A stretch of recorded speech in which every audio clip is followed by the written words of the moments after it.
एक बार फिर आप सभी का स्वागत है। आज हम न्याय मंत्री पढ़ेंगे। न्याय मंत्री कहानी है और इसके लेखक सुदर्शन जी हैं। एक ऐसे न्यायप्रिय व्यक्ति की कहानी जो न्याय मंत्री के आसन पर आरूढ़ होकर स्वयं राजा को भी दंड देने से नहीं हिचकिचाता। इस कहानी का मुख्य उद्देश्य है बालकों को न्यायप्रियता, कर्तव्यनिष्ठता और निर्भीकता की शिक्षा देना। तो आइए हम पढ़ते हैं कहानी न्याय मंत्री। शाम का समय था, चारों ओर अंधेरा छा चुका था। ऐसे में किसी ने बाहर से घर का दरवाजा खटखटाया। शिशुपाल ने दरवाजा खोलते हुए कहा, कौन है? बाहर से आवाज आई, एक परदेसी। क्या मुझे रात काटने के लिए जगह मिलेगी? जैसे ही शिशुपाल ने दरवाजा खोला, उनके सामने एक नवयुवक खड़ा था। उन्होंने मुस्कुराकर कहा, यह मेरा सौभाग्य है। अतिथि के चरणों से मेरा यह घर पवित्र हो जाएगा। आइए पधारिए। अब मेहमान को, अतिथि को लेकर शिशुपाल अंदर चले गए। शिशुपाल के पुत्र ने अतिथि का आदर सत्कार किया और अतिथि यह देखकर प्रसन्न हो गए, उस पर मुग्ध हो गए। भोजन आदि से निपटकर दोनों बातें करने लगे, शिशुपाल और परदेसी। बात उस समय की थी जब देश की अर्थव्यवस्था चल रही थी। शिशुपाल बोल उठे, आजकल बड़ा अन्याय हो रहा है, मेरा तो खून खौल उठता है। परंतु परदेसी जो क्या थे, शिशुपाल की बात से सहमत नहीं थे। वह कुछ चिढ़ गए और चिढ़कर बोले, दोष निकालना तो बहुत आसान है, परंतु कुछ करके दिखाना बहुत कठिन है। शिशुपाल को ऐसा लगा जैसे किसी ने उनके हृदय को छू लिया हो और बोले, यदि मुझे अवसर मिले तो मैं यह दिखा दूंगा कि न्याय किसे कहते हैं। तो परदेसी ने कहा, तो आप अवसर चाहते हैं? शिशुपाल ने कहा, हाँ, अवसर चाहता हूँ। परदेसी, फिर कोई अन्याय नहीं होगा? शिशुपाल ने कहा, बिल्कुल नहीं होगा। परदेसी ने कहा, कोई अपराधी दंड से नहीं बचेगा? शिशुपाल ने कहा, नहीं बचेगा। परदेसी ने मुस्कुराकर कहा, यह बहुत कठिन काम है। शिशुपाल ने कहा, मेरे लिए यह बहुत कठिन नहीं है, मैं न्याय का डंका बजाकर दिखा दूंगा। शिशुपाल की बातें सुनकर परदेसी के चेहरे पर मुस्कान खिलने लगी। बहुत देर तक दोनों बातें करते रहे, फिर सो गए। सुबह उठकर परदेसी ने शिशुपाल को धन्यवाद दिया और उससे विदा लेकर अपने घर को चले गए। बहुत दिन बीत गए थे, शिशुपाल इस घटना को भूल गए थे। अचानक एक दिन शिशुपाल के घर का पता पूछते पूछते सिपाही आए और उन्होंने उसे दरबार में चलने के लिए कहा। शिशुपाल डर गए। उनकी समझ में नहीं आया कि सम्राट ने उन्हें क्यों बुलाया है। उन्होंने तो कुछ ऐसा नहीं किया। फिर सोचने लगे कि उस परदेसी ने तो कहीं सम्राट को कुछ उटपटांग या झूठी सच्ची बात की शिकायत तो नहीं कर दी। अब इसी दुविधा में थे वे और वे दुविधा में पड़े सिपाहियों के साथ चले गए।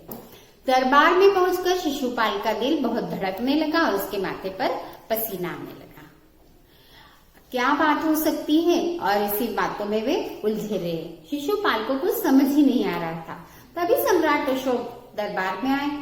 उन्होंने मुस्कुराकर शिशुपाल की ओर देखा और कहा, शिशुपाल जी, आपने मुझे पहचान लिया होगा, उस दिन का परदेशी जिसको आपने अपने घर में शरण दी थी, मैं ही था। याद है, आपने कहा था कि यदि मुझे अवसर दिया जाए तो मैं न्याय का डंका बजाकर दिखा दूंगा। अब मैं आपको अवसर देना चाहता हूँ, आप तैयार हो? शिशुपाल उस समय को कोसने लगे। उनको लगा कि मैंने कहाँ से कह दिया, और उनका जो कलेजा था, उनकी जान थी, वो मुंह में आ गई। किंतु अब महाराज के सामने वे मना भी तो नहीं कर सकते थे। अपनी घबराहट को छिपाकर उन्होंने सिर उठाकर बड़ी शांति से कहा, सम्राट की आज्ञा सिर आंखों पर। अब फिर कहा उनको कि बहुत ठीक है, बहुत ठीक है, कल से मैं आपको न्याय मंत्री घोषित करता हूँ और जैसे आपने कहा है वैसे ही आपको सिद्ध करके दिखाना है।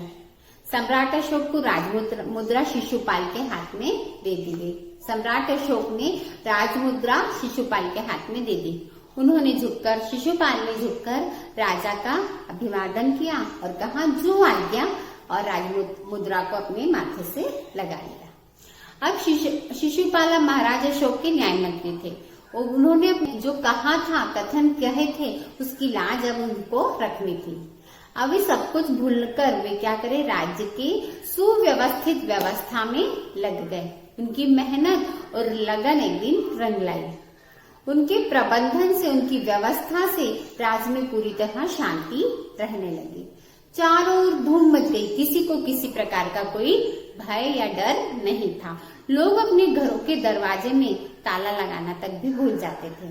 न्याय मंत्री के सुव्यवस्थित प्रबंध को देखकर और उनके न्याय की चारों ओर चर्चा होने लगी। ऐसा न्याय मंत्री तो पहले कभी नहीं आया। लोग उनकी वाहवाही करने लगे। ऐसे करते करते दिन बीत गए। अब प्रजा थी वो बहुत खुश थी और उनसे संतुष्ट थी। अचानक एक रात ऐसा विस्फोट हुआ कि किसी ने एक रात में एक पहरेदार की हत्या कर दी। चारों ओर दुख, अनिश्चय की लहर दौड़ गई। इतनी अच्छी व्यवस्था में ऐसी घटना कैसे घटी? किसने इतनी हिम्मत दिखाई? शिशुपाल स्वयं बहुत आश्चर्यचकित थे। उनकी रातों की नींद उड़ गई थी। खाना पीना उन्होंने सब छोड़ दिया था। दिन रात वो अपराधी को ढूंढने में, उसका पता लगाने में जुटे रहते थे। हत्यारे का कोई पता चल ही नहीं रहा था। अब फिर भी क्या हुआ, शिशुपाल ने हिम्मत नहीं हारी। बहुत अधिक भाग दौड़ उन्होंने बहुत की। उसके पश्चात कि एक महिला द्वारा बताए जाने पर उन्हें पता चला कि उसकी पहरेदार की हत्या किसने की है। उन्हें पता चल गया था शिशुपाल को कि पहरेदार की हत्या किसने की। शिशुपाल सोच सोचकर परेशान थे कि वह कैसे बताए। बहुत सोच विचार के पश्चात उन्होंने अपना कर्तव्य निश्चित कर लिया था। नहा धोकर और वे वस्त्र बदलकर निर्धारित समय पर दरबार में पहुंच गए। अब अशोक जो थे वो सिंहासन पर बैठे हुए थे। उन्होंने शिशुपाल के आते ही पूछा, क्यों न्याय मंत्री, हत्यारे का पता चला? शिशुपाल ने आगे बढ़कर सम्राट के सम्मुख नतमस्तक होकर कहा कि अपराधी का पता चल गया है महाराज, पर एक दुविधा है। महाराज बोलते हैं, दुविधा कैसी? अपराधी को देखकर अपराधी को दरबार में पेश करो। अशोक ने कड़क कर कहा, वह दरबार में ही है। शिशुपाल ने सिर उठाकर महाराज की ओर देखा। दरबार में फिर क्या, फिर देर क्यों है? हथकड़ी पहनाओ। सम्राट अशोक क्रोधित हो उठे।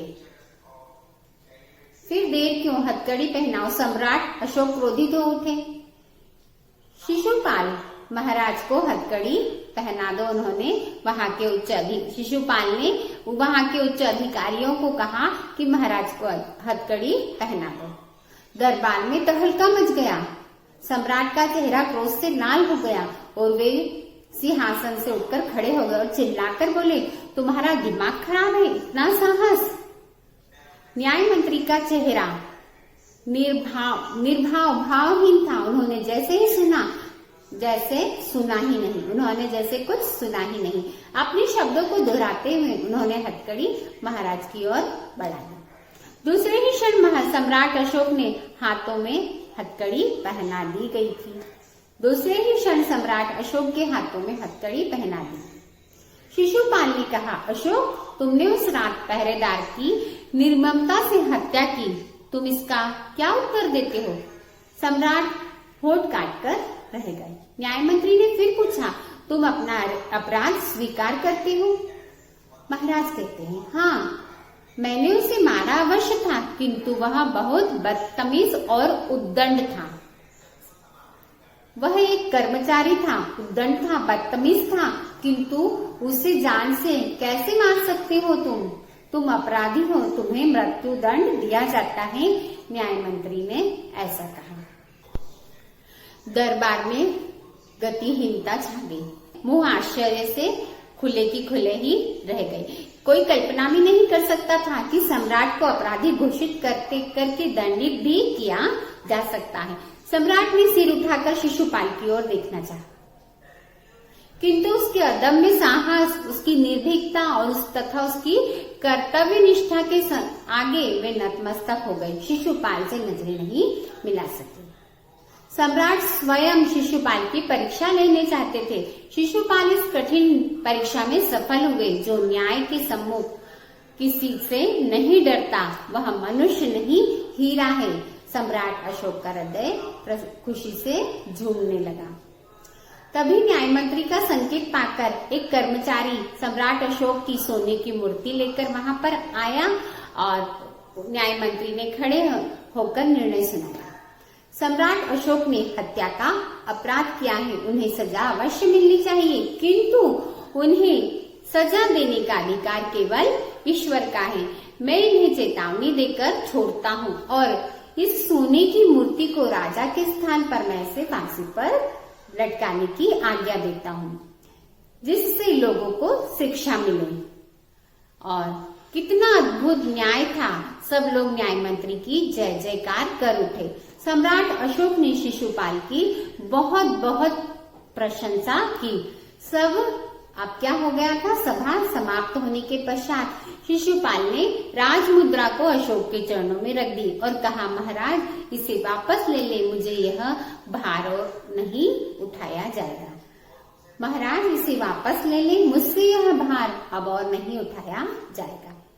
सम्राट ने सम्मान भरी नजरों से शिशुपाल की ओर देखा और उनका जो गला था, कंठ था, वो गदगद हो गया। उसके आवाज ही निकल पा रही थी। आपने मेरी आंखें खोल दी। आपके अदम्य साहस को देख मैं आपका और भी प्रशंसक बन गया हूँ। आपके अतिरिक्त यह भार कोई उठा भी नहीं पाएगा, ऐसा सम्राट ने कहा। शिशुपाल निरुत्तर हो गए और उनसे कुछ कहते ही नहीं बना।